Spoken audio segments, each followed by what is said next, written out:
More money making. Today I want to talk about how to invest in funds. Most investors, particularly those just starting out, are best off investing in index funds over individual stocks, which I'll talk about in another video. So let's go over the process in detail, including the various decisions you have to make. The first thing you need to decide is what wrapper you're going to use to hold your investments. There are various ones available, including a pension, an individual savings account or ISA, and a general investment account or GIA.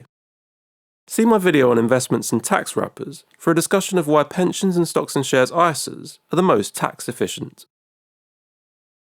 Now let's talk about fees. Within your chosen wrapper, you can then buy your investments. In the UK, the cheapest route for most investors is using something called a platform. You can only invest directly with an investment provider such as Vanguard if you have a lot of money to invest, since they usually have high minimum amounts, but it is cheaper if you can. You can also invest via an intermediary such as a bank, but this will usually be more expensive than using a platform directly. Platforms will charge either a flat fee for a certain period, such as a year, or a percentage of the total value of your funds. The funds you invest in themselves will have a fee called a fund manager charge. It is often also called an annual management charge or AMC, or ongoing charge figure or OCF. The platforms will sometimes charge you a fee every time you buy or sell funds. This is most common on those that charge a flat platform fee and is often free on percentage fee platforms. If you move from one platform to another, you'll often be charged a transfer out fee, which is usually charged per fund. So, bearing all this in mind, your choice of platform would largely depend on how much you have to invest, what you want to invest in, and how often you plan to trade. First, let's compare the fees of platforms.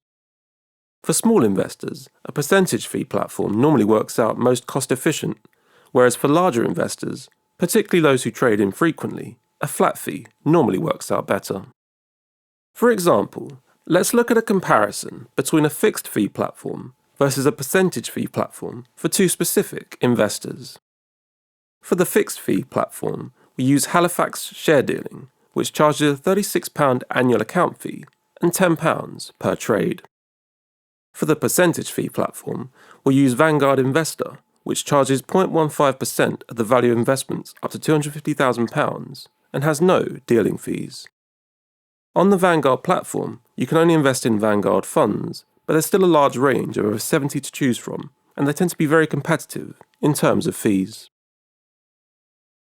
Investor 1 has £5,000 to invest at the start of the year and wants to invest in a single fund. With Halifax, in the first year, they'll pay £36 in annual fees, plus £10 for the trade, which equals £46. With Vanguard, they'll pay 0.15% of £5,000, which equals £7.50. So Investor 1 will be better off going with Vanguard. Investor 2 has £50,000 to invest at the start of the year and wants to invest in a single fund. With Halifax, in the first year, they'll pay £36 in annual fees, plus £10 for the trade, which equals £46.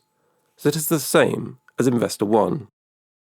With Vanguard, they'll pay 0.15% of £50,000, which equals £75. So Investor 2 will be better off going with Halifax. In general, you should try to limit the number of trades you make and simply buy and hold for the long term to minimise trading fees, which eat into your profits. There are other reasons it's a good strategy, as discussed in other videos in this series. It often makes sense to start out using a percentage fee platform and then transfer to a fixed fee platform once the value of your investments has grown to an amount that makes it cost efficient. But you do need to take into account transfer out fees. Some platforms, such as Vanguard, don't charge a transfer out fee at all. A final thing to consider with regards to platforms is customer service and usability of the website, but this typically comes with increased fees. For example, Hargreaves Lansdown, or HL, is a reputable platform a lot of investors choose to use for its level of service. So for people that might need a bit of hand-holding, they can be a good fit. You'll pay a percentage fee of 0.45% of the value of investments up to £250,000, that's 3 times that of Vanguard. I've only used a few different platforms, all on the cheaper end, and they've all been easy enough to use and worth the cost saving, in my opinion. Next, let's talk about what you may like to invest in. You don't have to be the next Warren Buffett to get started with investing. If you follow what's called a passive investing strategy, it can be as simple as investing in a single fund, called a global multi-asset fund, or a 2-funds portfolio of global stocks and domestic or global bonds. I discussed these portfolios in previous videos. They're very low cost and give good returns through what's called diversification, which is investing in a broad set of companies, industries, and countries. You achieve close to average market return and actually beat most active investors who try to beat the market by picking certain stocks over others. A lot of the big platforms also give the option of choosing ready-made portfolios. They're a simple solution, but the downside is, because you're paying for more fund managers to manage your portfolio, you'll pay higher charges. Some examples are robo-advisors, are Nutmeg, and Wealthify. In my opinion, they're similar to using a global multi-asset fund, but with higher charges. Another alternative is to use an advisor if you still aren't confident enough to do it yourself.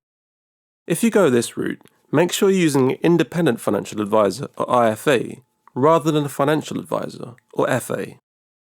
This means they're not restricted by the type of advice they give, either in relation to the specific products or in relation to providers they can recommend. In my opinion, they're only potentially needed if you have very large amounts to invest or have very specific requirements. This is because they'd have large fees, both for the initial setup and ongoing maintenance, which will often negate investment gains on small amounts. However, some of the more complex things they can advise on are annuities, financial or tax planning, mortgages and equity release, protection insurance such as life insurance, and pension setup and transfers. If you're an experienced investor and have a large amount of money to invest, you may decide you want to invest in various different funds to make up your portfolio, rather than using a global multi-asset fund. Most popular funds are available on all platforms, but it's worth double-checking before you commit. As well as the information that may be available on your platform website, there's also detailed fund information on other websites that anyone can use, like HL, Interactive Investor, Best Invest, and Charles Stanley Direct. So in conclusion, platforms are the cheapest way to invest in funds for most investors. For small investors, a percentage fee platform normally works out most cost efficient, whereas for larger investors, particularly those who trade infrequently, a flat fee platform is normally better. With just a small amount of effort, you can easily manage your investments yourself, but there are other options available. One final thing to note is that if you have a large amount of money invested, it may be worth splitting your investments over multiple platforms. Your investments on a single platform are covered up to £85,000 by the Financial Services Compensation Scheme, or FSCS. In practice, this is just to cover you against widespread fraud on a platform. If the platform simply goes bankrupt, investors' money is held separately, so in practice, your investments would simply be transferred to another platform in that scenario. Thank you so much for watching. I really appreciate it. Please add your own thoughts and follow-up questions in the comments, and I'll try to get through as many as I can. If you made it to the very end, please destroy the like and subscribe buttons and notification bell so you never miss a chance for more money making.